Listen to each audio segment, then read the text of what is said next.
before we had stories being told at movie theaters, we had stories being told orally and through books. And we have to ask ourselves, just like we get programmed psychologically through movies, we were first programmed through religious texts. And the reason that, words are important and why we must be caught up in words is because words are the mediums of your thoughts. Words guide your mind.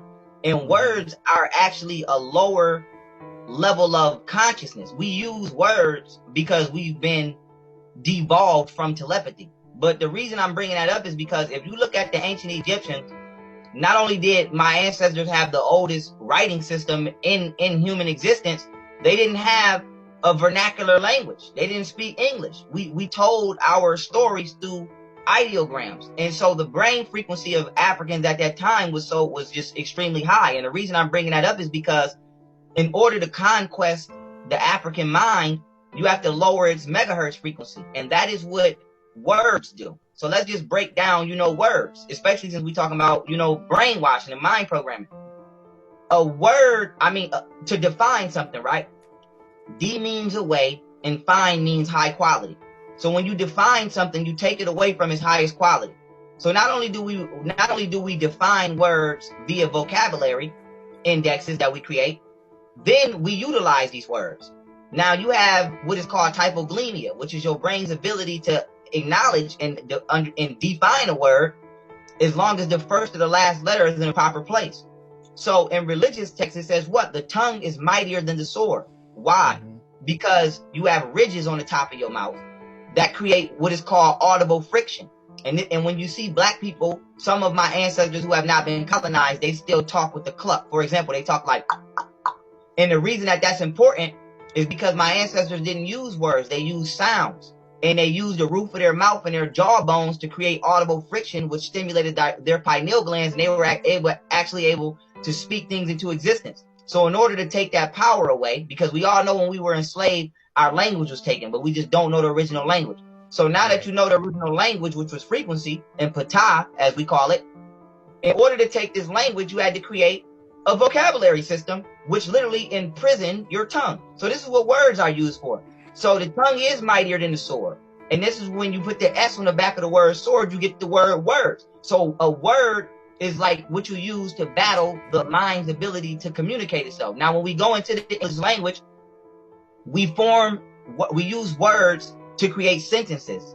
A sentence is what? A period of imprisonment. So you imprison in your consciousness with the things that you're being told to speak.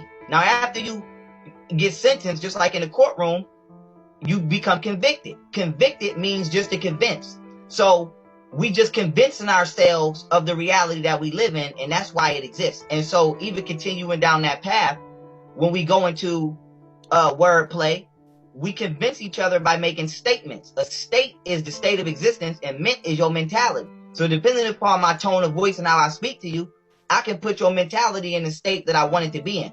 And so what's happening is English, aka English, aka Anglo-Saxon phonetic expression and letter-based expression is being used to formulate grammar. And grammar etymologically comes from the word grimoire, which is a book to summon demons.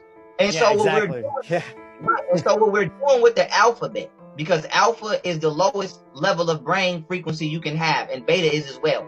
The alphabet is literally a conglomerate of text and vernacular expression that enslaves our consciousness. And as long as we continue to use the English language, we're going to be enslaved. And not only is the English language enslaving our consciousness, religion is deeply rooted in this language. And the fact that we subscribe to these spiritual deities that are rooted in English language, it makes it even harder to get rid of the language. Because if I tell somebody Jesus never existed, not only do they don't want to believe that, you don't want to get rid of English. Because if I say, hey, let's create a healthier language that denotes higher consciousness, just like there was no word for Jesus back then, there will be no word for Jesus tomorrow. So our inability to let go of our toxic belief system is what is allowing the deep state to win and to finesse us, because we refuse to change the frequency. Go ahead.